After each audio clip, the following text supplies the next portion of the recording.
Buenas tardes, estimado auditorio.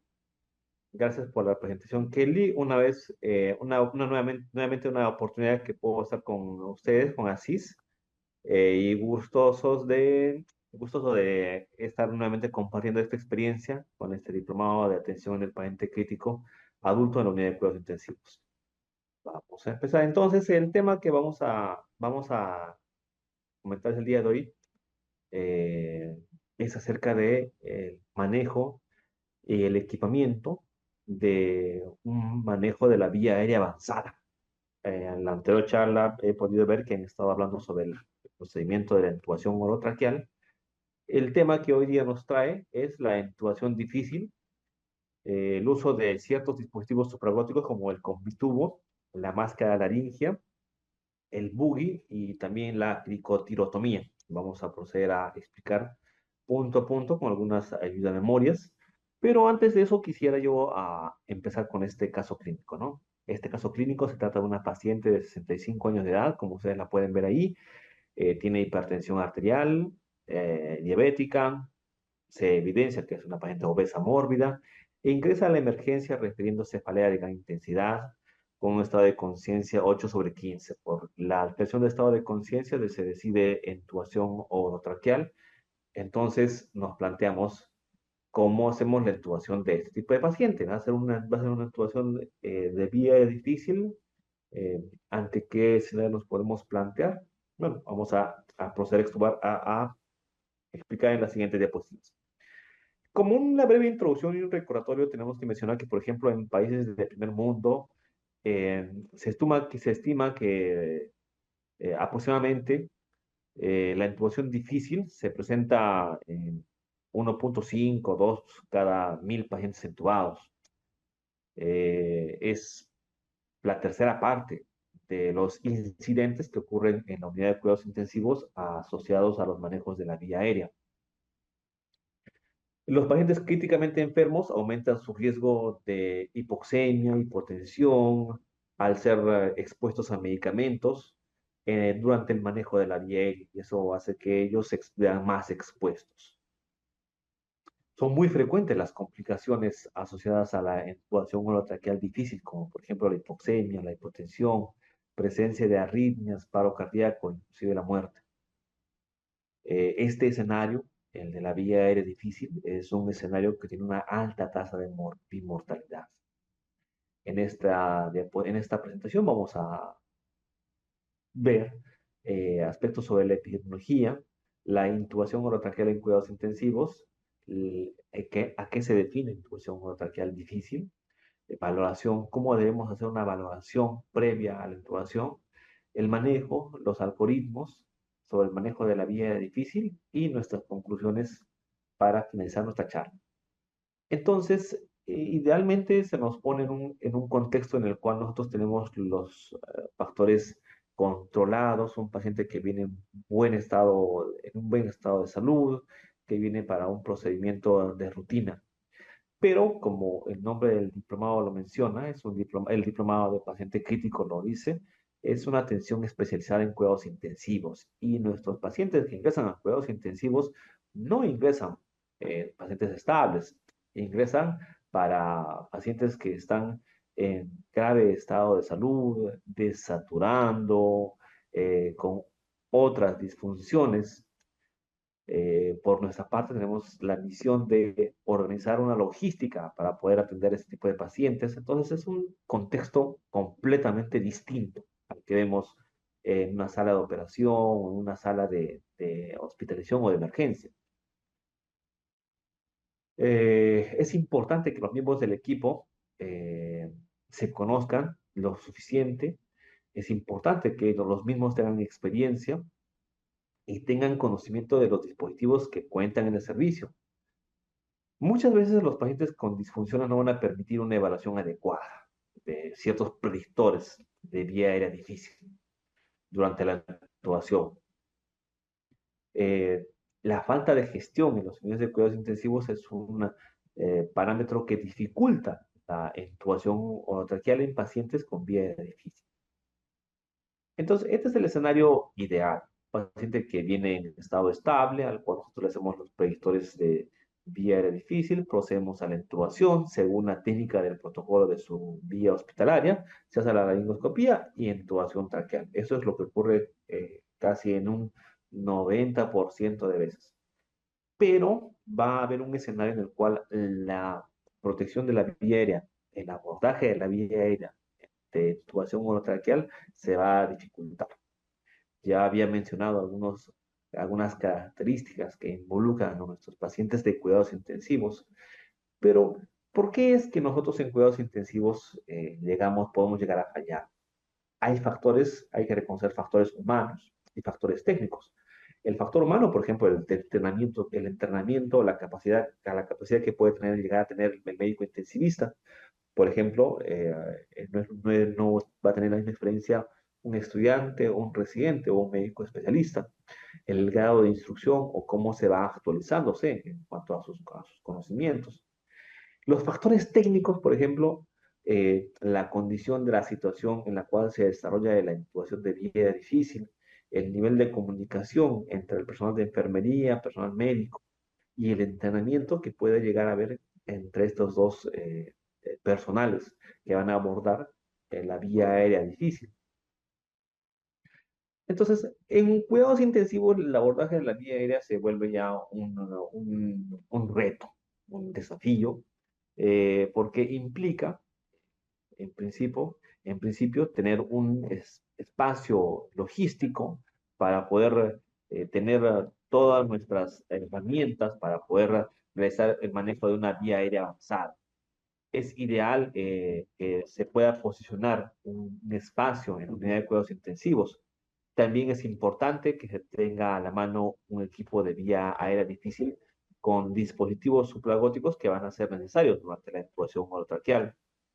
Es importante también que se deba coordinar con el personal con el cual trabajamos para poder hacer retroalimentaciones a la vez que vamos atendiendo a pacientes. De esa manera, fortalecemos el nivel de comunicación que tenemos con los pacientes. Relacionados al paciente, ¿no? Pacientes van a tener, nuestros pacientes que vienen para cuidados intensivos, tienen condiciones que los vuelven delicados. Algunos grados de inestabilidad hemodinámica, niveles de disfunción respiratoria, a malformaciones anatómicas. Todo esto hace que nuestros pacientes tengan una vía difícil, que es importante que nosotros podamos reconocerlas de manera oportuna y se planifique un plan de trabajo en caso pueda llegar a presentarse una vía aérea difícil. Eh, es importante que nosotros planteemos el manejo farmacológico, los riesgos de la aspiración y también los cuidados post-intubación de una vía aérea difícil. Entonces, ¿a qué se le conoce con el nombre de vía aérea difícil? La vía aérea difícil se define como aquella situación en la cual eh, el personal de salud médico va a presentar dificultad para la ventilación y para la intubación, teniendo en cuenta que ambos conceptos son completamente distintos, pues el concepto de ventilación hace referencia al intercambio de gases que va a ocurrir entre nuestro pulmón y el medio externo. Y el procedimiento de intubación es la colocación de un dispositivo que va a comunicar la vía aérea superior con la vía aérea inferior. Entonces, la intubación tiene como finalidad aislar y comunicar la vía aérea superior con la vía aérea inferior para asegurar una adecuada ventilación y una adecuada oxigenación. Se debe tener ciertas consideraciones al momento de intubar una vía aérea difícil, que es la de manejar una adecuada oxigenación, realizar pruebas de predicción para diagnosticar si es que estamos ante una vía aérea difícil. Tenemos que considerar ciertos conceptos como la vía difícil, la intubación difícil o la intubación fallida, pues que ellos nos van a ayudar a desarrollar nuestro algoritmo de manejo. Entonces, ¿a qué se le conoce con ventilación difícil? Ustedes podrán ver en la gráfica este cuadro muestra a personal sanitario tratando de aplicar una máscara facial y un dispositivo de bolsa a mano, un AMBU, que es un nombre que usualmente conocemos, para poder administrar ventilaciones. En este procedimiento lo que se hace es eh, introducir a una presión determinada cantidad de aire de manera activa para que de manera pasiva salga la misma cantidad o el mismo equivalente de la misma cantidad que acaba de ingresar. Entonces, la ventilación hace referencia a eso, al ingreso de aire y la salida de aire.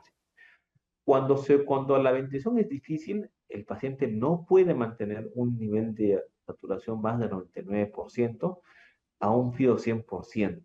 Es en ese contexto en el cual se declara paciente con una ventilación difícil. ¿Y a qué se le llama, a qué se le conoce con el nombre de intubación difícil? Intubación difícil básicamente va a ser eh, aquel escenario, es aquel escenario en la cual más de 3 intentos fallidos no, en más de 3 intentos fallidos no se va a lograr una intubación o traqueal de manera adecuada luego de 10 minutos. Entonces, cuando ocurre este contexto, se le conoce con el nombre de intubación fallida.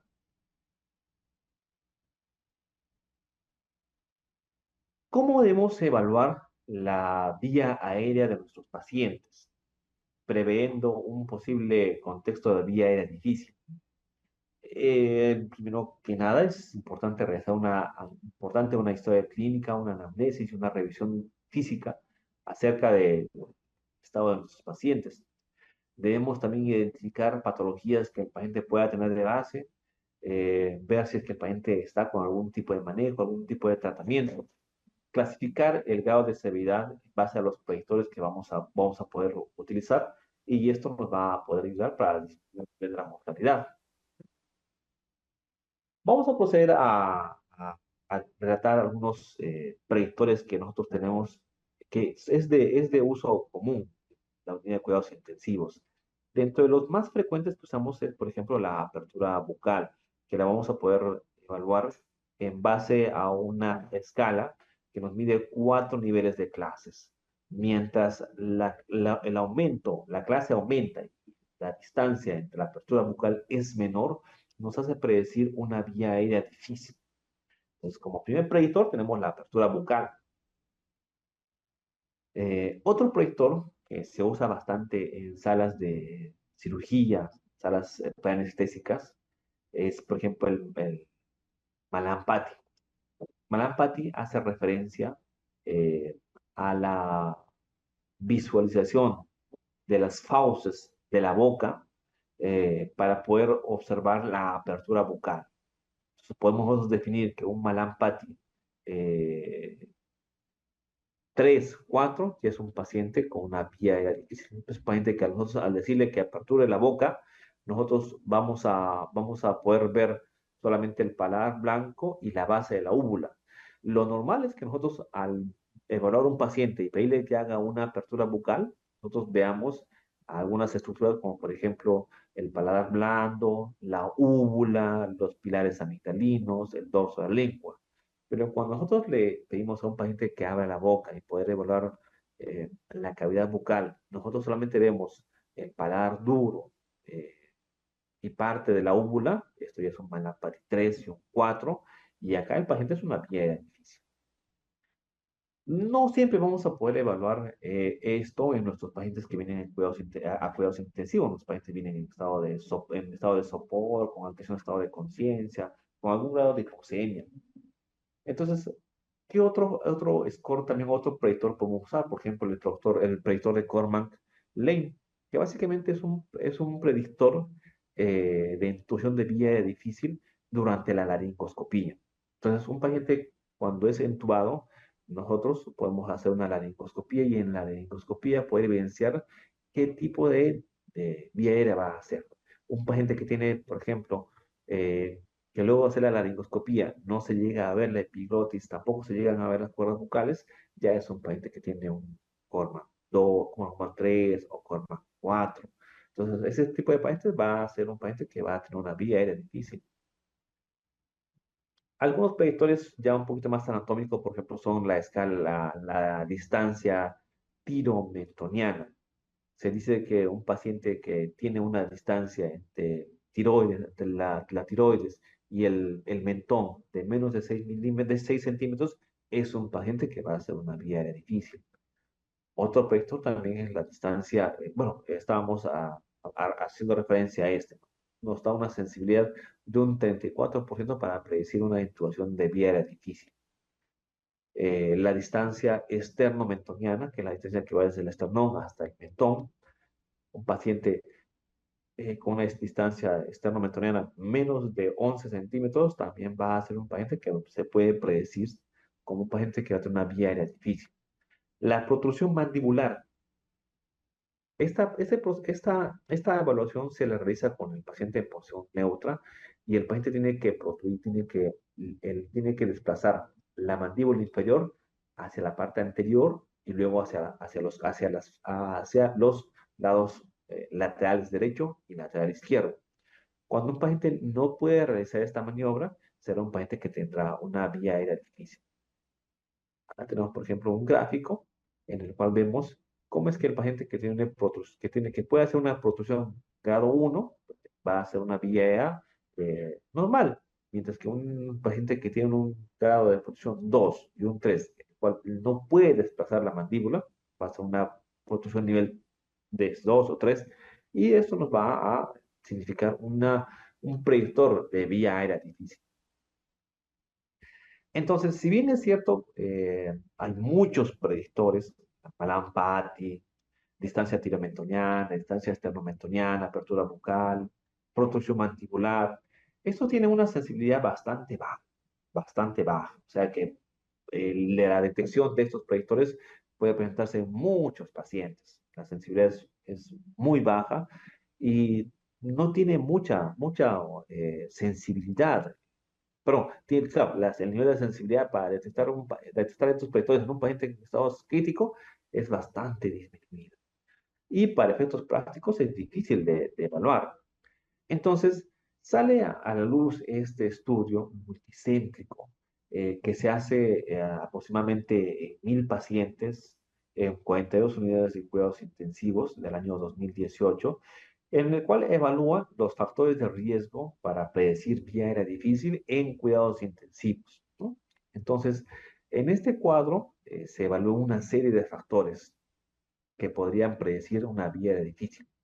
Dentro de todos esos factores se elabora un cuadro, un score que nos va a predecir con qué sensibilidad un paciente puede llegar a tener una vía difícil.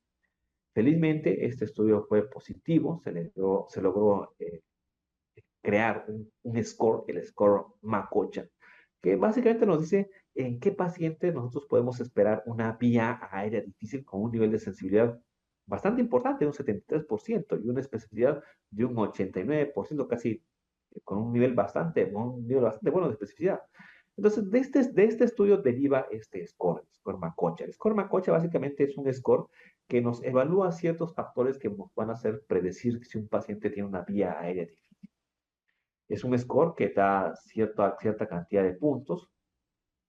Es un paciente que por encima de los 12 puntos, el paciente va a tener una vía aérea, probablemente una vía aérea eh, muy difícil, muy difícil. Entonces, ¿qué evalúa este score? Básicamente este score nos evalúa el Malampati, que era un score que ya habíamos visto previamente, que era un predictor que ya habíamos podido ver previamente. Evalúa la apnea, es decir, el antecedente de apnea del sueño, evalúa la reducción de la movilidad cervical, eh, la limitación de la apertura bucal. Aparte de esto, nos evalúa también otros factores, como por ejemplo el coma, la hipoxemia, y que el personal que está evaluando a este paciente sea un personal no capacitado. Entonces, un paciente que tiene un score de Macocha más de 6 puntos ya es un paciente que tiene una vía difícil.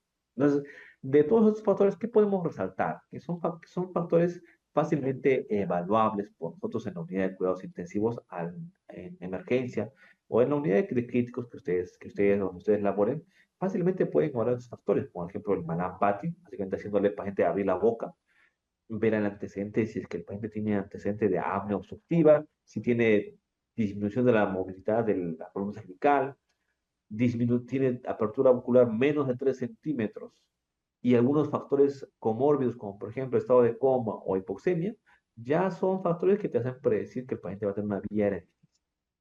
Entonces, con esto nosotros ya podemos evaluar y podemos decir, este paciente va a hacer una vía aérea difícil. ¿Qué hacemos cuando nosotros tenemos un paciente que va a ser o probablemente vaya a ser un paciente que tenga una vía aérea difícil? Lo primero que tenemos que hacer es preparar al paciente. Después, preparar el equipo. Preparar al paciente implica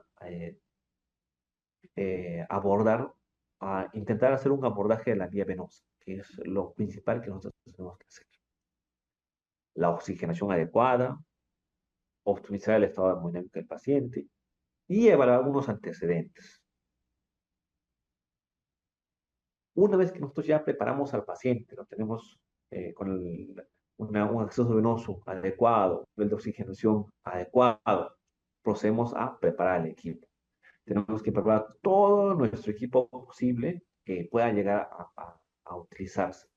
Pero desde lo esencial para el monitoreo hemodinámico, el monitoreo oxigenatorio, hasta dispositivos supraglóticos como el combitubo, la máscara laringia, videolaringoscopio, buggy, equipo de succión, que es importantísimo, y el set de FONA, el set de FONA es el set quirúrgico para la apertura de la vía aérea superior quirúrgica. Ya, o sea, llámese un equipo de traqueostomía o un equipo de eh, traqueostomía quirúrgica, ¿no? De emergencia. Una vez que nosotros preparamos el equipo, nosotros debemos preparar la dinámica entre el personal que va a asistir a una vía difícil, designar roles, quién va a ser el intubador principal, quién va a ser el segundo intubador, quién va a estar encargado de las drogas, quién va a estar encargado de llevar algunos dispositivos, quién va a estar encargado de la oxigenación. En base a esto, nosotros vamos a poder predecir, según la guía DAS, la guía británica de manejo de la vía aérea, tres escenarios. Un plan A, plan B, un plan C y un plan D. Entonces, en el plan A, nosotros vamos a tener básicamente una intubación simple, una laringoscopía, y el paciente va a ser intubado. Va a pasar a sala de operaciones, pasará a cuidados intensivos, y esto es lo que va a ocurrir en el 90% de las veces. En el plan B, nosotros vamos a tener un paciente que ya se nos ha hecho difícil una vía aérea. Luego de que hayamos evaluado los predictores, hemos visto que el paciente tiene una apertura ocular menos de 3 centímetros, está en coma, está hipoxémico. Entonces es un paciente que tiene ya una vía aérea difícil. Intentamos intubación fallida. ¿Qué es lo que hacemos en el plan B? Continuamos con la oxigenación y vamos a echar de manos los dispositivos supraglóticos. ¿Qué dispositivos supraglóticos tenemos? Pues pitubo, tenemos la máscara laringia, entre otros. Si es que tenemos éxito, pues después de usar el dispositivo supraglótico, podemos entubar al paciente una vez que el paciente esté estabilizado. Si no se logra, incluso usando dispositivos supraglóticos, asegurar una vía aérea difícil, ya tenemos que pasar a una segunda instancia, que es el de intentar ventilar al paciente para asegurar una adecuada oxigenación y una adecuada ventilación. Si es que esto se logra, idealmente, esta guía, por ejemplo, que está hecha para pacientes que están en estado estables, lo que se recomienda es despertar al paciente. Pero si esto no se llegase a ocurrir, no llegase a alcanzar este objetivo, pues lo que corresponde es la cricotiroidotomía de emergencia. Entonces, como ustedes se darán cuenta, son pasos secuenciales que nos permiten tomar ciertas decisiones en base al contexto que nosotros nos encontremos. Esta es una adaptación para paciente que está en cuidados intensivos, en el cual básicamente nos hace referencia a lo que previamente, a los conceptos que previamente nos habíamos evaluado, ¿no? Cómo es que es importante nosotros preparar a nuestro paciente con una adecuada acceso de vía aérea, una adecuada preoxigenación, asegurar un adecuado estado hemodinámico e intentar la laringoscopía. Si nosotros realizamos la laringoscopía, bueno, si será exitosa y la intubación habrá sido exitosa. Pero si luego de tres intentos no se logra la intubación, nosotros eh, continuamos con asegurando una oxigenación. Debemos continuar asegurando una oxigenación con una máscara facial.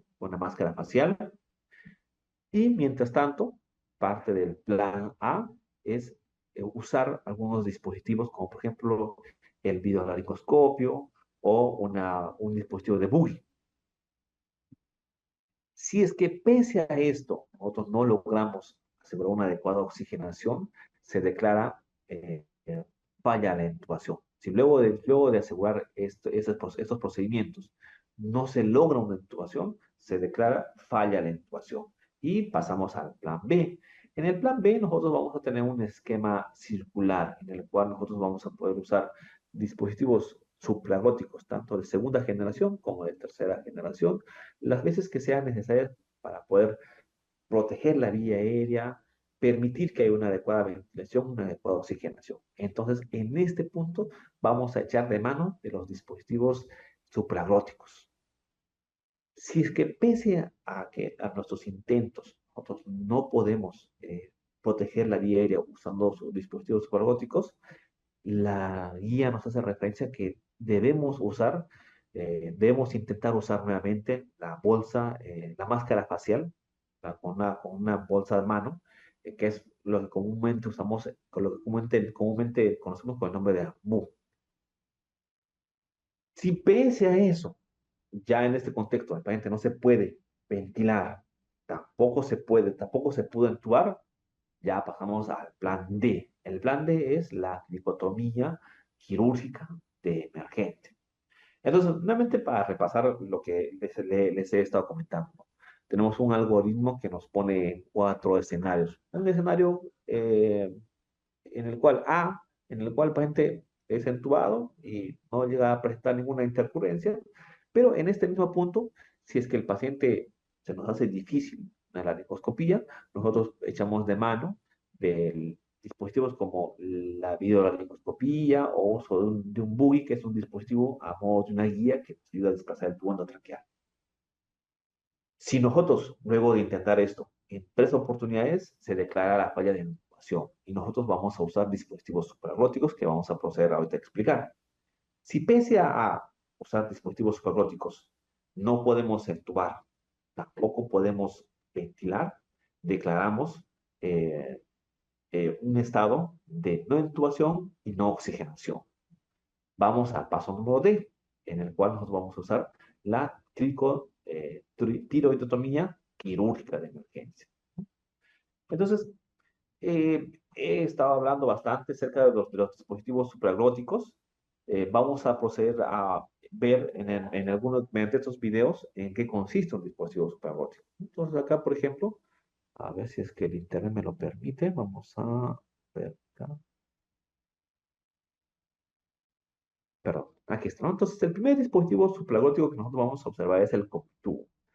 El combitubo básicamente es un dispositivo supraglótico que combina las funciones de un obturador esofágico y un tubo endotraqueal convencional. Es un tubo que tiene un doble lumen eh, que imita una sonda de intubación endotraqueal y otra luz que funciona como un obturador esofágico que cierra el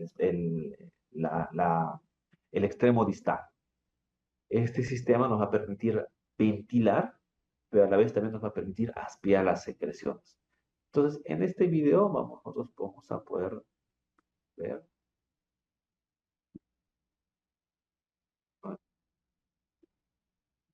A ver.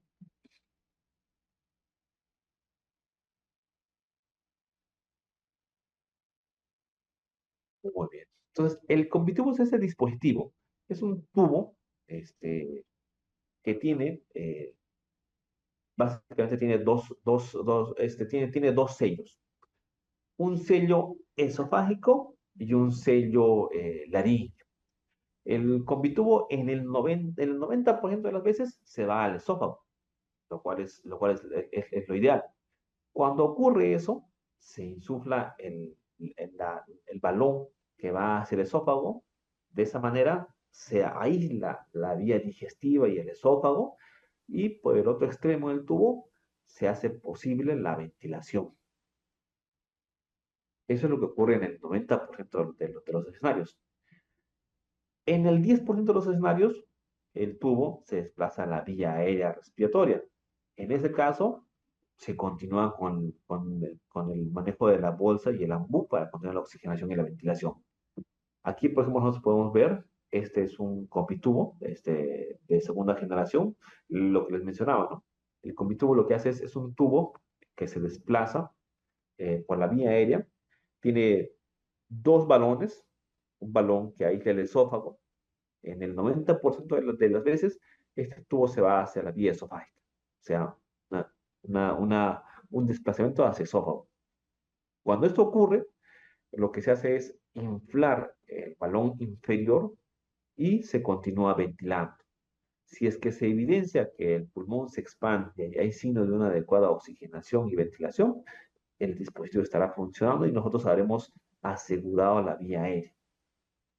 Pero cuando el tubo se va hacia vía aérea inferior, ya no va a ser necesario hacer una otra maniobra. Nosotros vamos a poder evidenciar mediante la ventilación y la oxigenación que el paciente ya está entubado. Entonces, es un dispositivo que, si es que nosotros vamos a una vía aérea falsa, el dispositivo nos va a garantizar una adecuada ventilación y oxigenación. Otro dispositivo de vía aérea difícil de segunda generación es la máscara laríngea.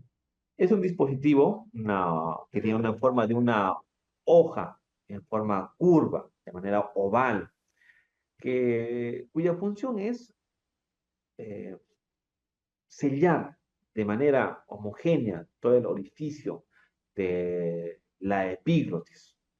Es un dispositivo de material látex bastante suave, que en condiciones ideales, cuando se introduce por la vía aérea, por la parte posterior de la laringe, entra hacia la vía aérea y sella de manera homogénea a la epiglotis.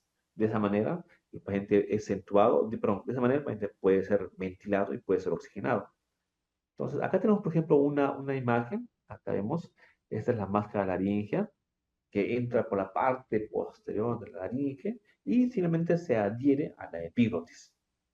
Se adhiere a la epiglotis y nosotros podemos comenzar a oxigenar y ventilar con la máscara AMBU. En este video vamos a poder ver, por ejemplo, cómo es que funciona una máscara laringea. Entonces, el paciente está en decúbito dorsal, el operador, nosotros vamos a hacer ya hemos intentado hacer intubación, no se ha podido, usamos dispositivos subarróticos. Como se darán cuenta, simplemente es un dispositivo que se sostiene como si fuera un bolígrafo y se introduce, luego de haberlo lubricado, se lo introduce por la parte posterior de la laringe. Este dispositivo, como tiene una forma de una ojiva, lo que va a hacer es eh, aislar y va a sellarse hacia la laringe. Y una vez que eso ocurre, pues nosotros vamos a poder oxigenar y vamos a poder ventilar a nuestro paciente de acuerdo a la necesidad que él requiera. Aquí vemos nuevamente, de esa manera funciona la máscara laringea. Vean cómo el operador introduce el dispositivo y vean cómo la misma anatomía de la máscara laringea hace que ésta se pueda adherir. La epiglotis y pueda generar un sellado que nos va a permitir oxigenar y ventilar a nuestros pacientes. Algunos dispositivos tienen también la función de poder aspirar las secreciones que están en el extremo distal, pero básicamente la máscara laringe habitual básicamente la función que tiene es esa, la de aislar eh, la epiglotis.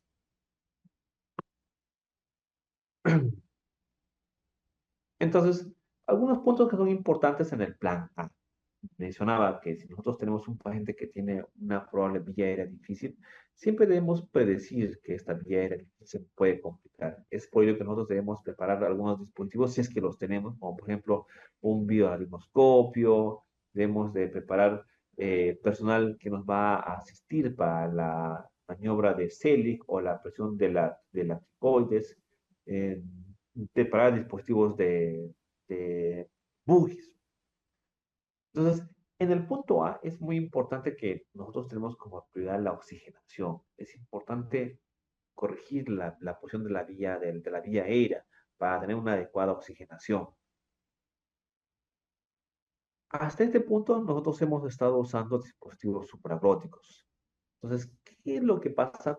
¿Qué es lo que pasa si es que nosotros vemos que pese a que hemos intentado colocar ya sea una máscara facial, perdón, una máscara de laringe o un combitubo, no se ha logrado una adecuada oxigenación, no se ha abordado de manera adecuada la vía aérea? Vamos a pasar al plan C, que es intentar ventilar con la máscara facial. La máscara facial es ese dispositivo que nosotros conocemos de nuestras guardias, es esa máscara que se pega a la cavidad, a la carita, y mediante una AMBU, que es el dispositivo de bolsa a mano, nosotros vamos a poder oxigenar y vamos a poder ventilar. Entonces, en el plan C, lo que debemos de hacer es intentar ventilar y intentar oxigenar. Pero si es que fruto de la inflamación o fruto de la vía difícil no podemos ventilar, tampoco el paciente se logra oxigenar, procederemos a declarar que el paciente no es intubable y pasaremos al escenario D, en el cual nosotros vamos a plantear el manejo quirúrgico de la vía aérea mediante una cricotiroidotomía.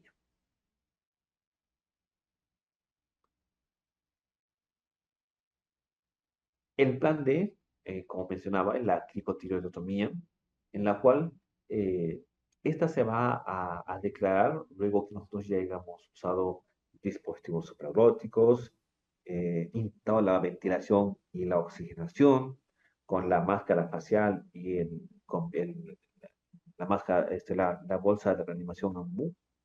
Entonces, la cricotiroidectomía es un procedimiento quirúrgico para abordaje de la vía aérea superior. Una de las ventajas es de que la cricotiroidectomía es un procedimiento bastante rápido, con un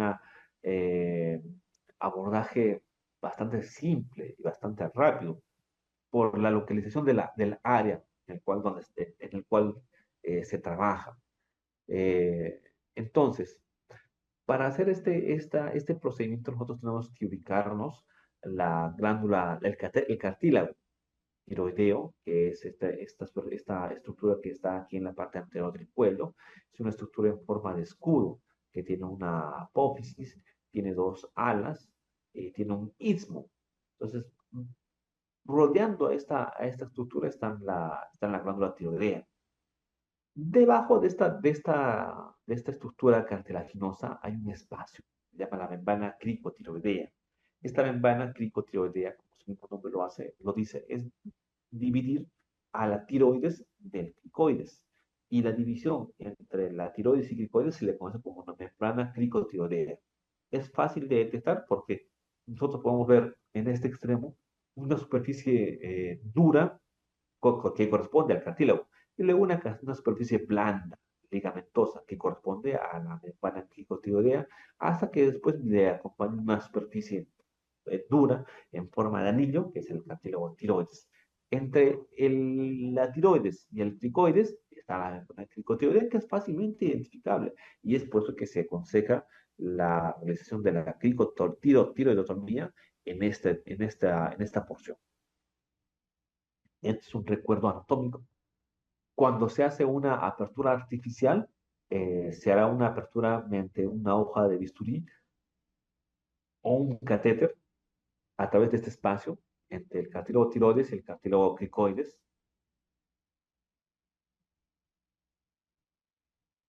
En este video vamos a poder ver, por ejemplo, cómo se hace la cricotiroidotomía. El paciente está en una camilla, está en estado delicado, no se le puede ventilar, tampoco se le puede oxigenar, entonces estamos en el contexto del paso D del abordaje de la vía aérea. Entonces vamos a hacer la cricotiroidomía. La cricotirotomía. Identificamos el cartílago tiroides, por debajo del cartílago tiroides identificamos la membrana cricotiroidea, infiltramos anestesia y una vez identificada la membrana cricotiroidea, se hace un corte longitudinal, aproximadamente unos 2 centímetros, para posterior bifurcación. Vamos a poder bifurcar y vamos a poder encontrar la membrana cricotiroidea. Cuando nosotros encontramos la membrana cricotiroidea, vamos a proceder a hacer o un corte o mediante la técnica de Sellinger colocar guías para posterior ingreso de un tubo endotraqueal o una cánula de traqueostomía. En este caso, lo que vamos a hacer es colocar una cánula de traqueostomía mediante una técnica de Sellinger, perdón, una técnica de Ciaglia, en la cual vamos a introducir un dispositivo, ya sea cánula de traqueostomía o ya sea un tubo endotraqueal, pero algún dispositivo que nos asegure la vía aérea. A diferencia de lo que ocurre en nosotros en el contexto real, este dispositivo, por ejemplo, bueno, este procedimiento es un poco más difícil en vivo, porque implica el reconocimiento de una serie de reparos anatómicos. Eh, en este contexto, por ejemplo, están poniendo una cánula de traqueostomía. La guía no necesariamente te dice que tienes una cánula de traqueostomía, la guía te dice que tiene que ser un tubo, ya sea un tubo endotraqueal, número 7, número 7.5, número 8, o también una cánula de traqueostomía, pero que sea un dispositivo que pueda asegurar la vía aérea.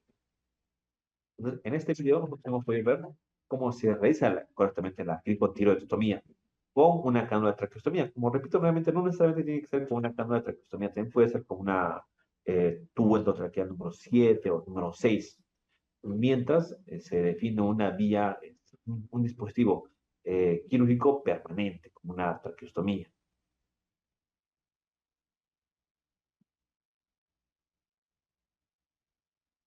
Entonces, dentro de las conclusiones que podemos llegar en esta charla es de que la vía difícil es un escenario no muy frecuente, como había mencionado, solamente se presenta en el 2 a 5%, pero este escenario trae grandes complicaciones en cuanto a la morbilidad de a la morbimortalidad de los pacientes, aparte también de las demandas legales que puede suponer las graves complicaciones que pueden traer. Se debe realizar una adecuada valoración. Como les he mencionado, no todas las valoraciones son las adecuadas. Hay muchos scores, pero no necesariamente todos estos scores y estos predictores han sido evaluados en pacientes que están en cuidados intensivos. Muchos de ellos son y han sido validados para pacientes que están estables. Más sin embargo, también hay estudios en pacientes críticos que nos dicen que, por ejemplo, podemos usar algunos eh, escalas de valoración, como por ejemplo la apertura bucal, menos de 3 centímetros, el Malapati, por ejemplo, algunos estados comórbidos, como por ejemplo la hiposemia, el alteración del estado de conciencia o el coma. Esos factores ya nos predicen una vía aérea difícil. Y estos parámetros sí están validados para pacientes en cuidados intensivos. Entonces, una vez que se hace una predicción de una vía aérea difícil, es importante también coordinar con nuestro programa de enfermería, con el programa técnico, para toda la logística que lleguemos a utilizar.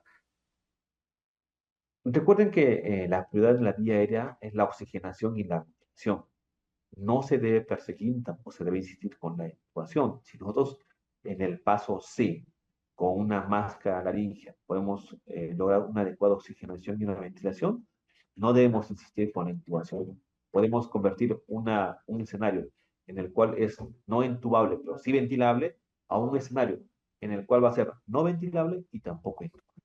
Entonces, como último consejo sería que no se debe retrasar el diagnóstico de la vía de difícil, no ventilable y no oxigenable, que es de los escenarios el peor y en el cual tendríamos que usar nosotros el algoritmo de la DAS para usar la cricotomía quirúrgica de emergencia. Bueno, si no hay alguna otra pregunta, eh, Kelly, tal vez podemos Sí. pasar al siguiente tema. Ok, vamos a ver